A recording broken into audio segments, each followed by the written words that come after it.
जब भी 17 साल था इस उम्र में जेल भी चला गया, घर वाले भी प्रॉब्लम में गए।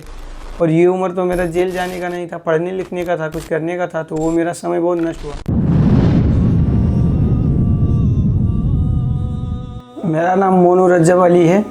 मेरे ऊपर रेप का केस लगा था जो मैं किया नहीं था, और वो भी मेरे ऊपर केस ऐसे हुआ मेरे दोस्ती की वजह से। एक लड़के से मैं बहुत जल्दी में दोस्ती कर लिया, समय को नहीं समझते हुए।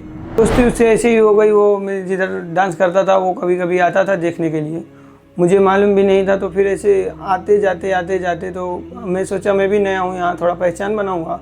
तो मेरी दोस्ती अच्छी होने की जगह पे कुछ मेरे से बुरी दोस्ती हो गई, उनका संगत पड़ गया। थोड़ा मेरा फ़ोन उसने यूज किया, उसने मेरे फ़ोन से अपने गर्लफ्रेंड को फ़ोन किया। वो लड़की कांदेवाली में रहती थी और वहाँ से आके उसके ऑफिस के सामने काम करती थी, तो वो दोनों प्यार करते थे। उनके फ़ोन में मैंने थोड़ा पैसा मारा था, 300 के कुछ रुपए मारे थे। वहाँ से बैठ के वहाँ मोरेगांव तालाब तक गए, वहाँ से वो लोग उन्होंने सेक्स किया। उसके बाद में वो लड़की अपने घर पे गई और उसका बॉयफ्रेंड उसको कॉल किया, तो कॉल नहीं लगा तो उसने मैसेज डाला। मैसेज उसके घर वाले ने देखा, तो वो लड़की जिधर काम करती थी ऑफिस के सामने, तो वो लड़की अपने मैनेजर से बोली, उसका मैनेजर आके उसको केस कराया। वहाँ से आने के बाद में मुझे मालूम पड़ा, क्योंकि ये चीज़ मुझे पुलिस वाला ने बताया। ऐसा मेरे ऊपर केस हुआ और मुझे 10 साढ़े 10 महीना जेल के अंदर रहना पड़ा। बहुत सारा वहाँ पे तकलीफ़ हुआ, अपना पराया पैसा कैसा है क्या नहीं, वो सारी चीज़ें मालूम पड़ा कि कैसे क्या होता है। मैं अपने गांव वालों से सहायता लिया, मदद लिया कि भाई मैं मुंबई कैसे जाऊंगा।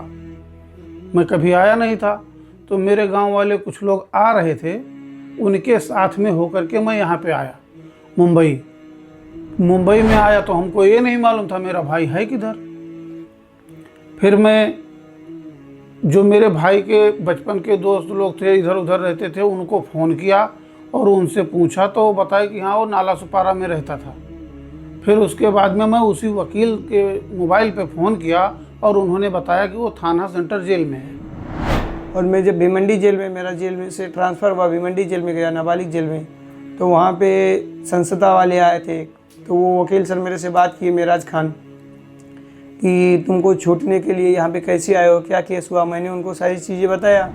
गया यूपी, वहाँ से जन्म प्रमाण पत्र और स्कूल का दाखिला ये सब लेकर के आया। उन्होंने वो सब पेश करके देखा, तो कोर्ट ने उसको बताया कि हाँ ये नाबालिग है, ये पेपर पहले लगना चाहिए तो उसका बिल फेल नहीं होता। तब हमको तसल्ली आया कि मेरा भाई तो इधर गलत जगह पे फंसा था। इतना होते होते 6-7 महीना बीत गया। मैं इधर रोता था, मेरा भाई जेल में रोता था, और मेरे घर वाले अपने घर पे रोते थे। अब्बा रोते थे कि हमारे बच्चे सब फंसे हैं। 10 तारीख को आया हूँ, अभी बाहर अच्छा लग रहा है, मालूम पड़ रहा है समय का कीमत, खाने का पीने का, इधर कैसा है उधर कैसा है। तो जेल में बहुत सारी प्रॉब्लम होती है। किसी के घर वाले नहीं आते हैं तो वो नहीं छोड़ते हैं 5,000 10,000 के लिए। तो उन लोगों का भी नंबर मैंने मेराज सर को दिया है, वो उन लोगों को भी छुड़ाएंगे। अभी बाहर आया हूँ तो अभी देखता हूँ क्या करना है। अगर मम्मी पापा इजाज़त दिए, मम्मी तो है नहीं, पापा हैं, वो बोलेंगे तो मैं कुछ काम करूँगा, यही करूँगा। अगर उन्होंने मना कर दिया तो फिर नहीं करूँगा, क्योंकि मेरे वजह से उनको बहुत सारा प्रॉब्लम हुआ, मेरे भाई को बहुत सारा प्रॉब्लम हुआ। तो उन चीज़ों को अभी देखना है, कैसे क्या करना है क्या नहीं करना है। मेरे GCF करके एक वहाँ फाउंडेशन है, सबका सहायता करते हैं, किसका कितना पेमेंट बाकी है, जामीन देने का है, घर वाले से कैसे कांटेक्ट करें, कैसे मिलें। तो वो मेरे घर तक जाते हैं, या कोई और रहे उसके घर तक जाएंगे तो उनको वो बाहर छुड़ाएंगे।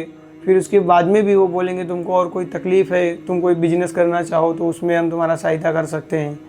बहुत सारी व्यवस्थाएं वो देते हैं, जिनके कोई नहीं है उनके वो होते हैं। वो कंपनी के लिए तो बहुत बहुत धन्यवाद। अभी वो बहुत अच्छा काम करते हैं। ऐसे वो और सारे लड़के लोग को निकाले तो बहुत ज़्यादा अच्छा है, और वो निकालेंगे भी, उम्मीद है मुझे। क्योंकि जब मुझे निकाल सकते हैं, मेरा इतना मदद कर सकते हैं, तो बहुत सारे बच्चों का वो मदद करे होंगे और मेरा भाई बाहर आया सर तो हमको ईद हो गया। अल्लाह ने जिसी आपको हमारे लिए फरिश्ते बना के भेज दिया। वो साहब नहीं मिलते तो हमको शायद ऐसा लगता है कि हम अभी बाहर नहीं निकाल पाते, मैं निकाल ही नहीं पाता। पर अल्लाह ने ऐसा किया तो उनका करिश्मा हो गया।